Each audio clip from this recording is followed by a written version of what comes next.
قریب نہیں گیا ہے۔ تو حضور اکرم صلی اللہ علیہ وآلہ وسلم کی مکمل زندگی ہمارے لیے نمونہ ہے۔ ہمارے نبی اکرم صلی اللہ علیہ وآلہ وسلم نے رزق حلال کے بارے میں ارشاد فرمایا کہ مجھ سے پہلے جتنی انبیاء گزرے، اللہ تبارک و تعالی نے ہر نبی کو حکم دیا کہ حلال کھاؤ، حلال پیو اور حلال پہنو اور نیک کام کرو۔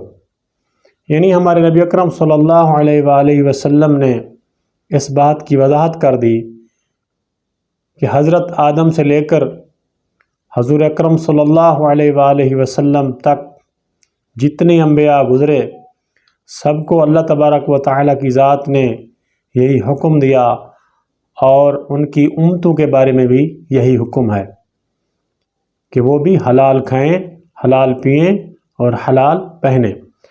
مزید ہمارے نبی اکرم صلی اللہ علیہ وآلہ وسلم نے ارشاد فرمایا کہ تمام مومنین ایک دوسرے کے بھائی بھائی ہیں۔ کسی بھی مومن کے لیے دوسرے مومن کا مال اس کی رضامندی کے بغیر حاصل کرنا جائز نہیں ہے۔ رضامندی کے بغیر حاصل کرنا جائز نہیں ہے۔ اب دیکھنا یہ ہے کہ جو رضامندی حاصل کی جا رہی ہے وہ کس حیثیت سے ہے۔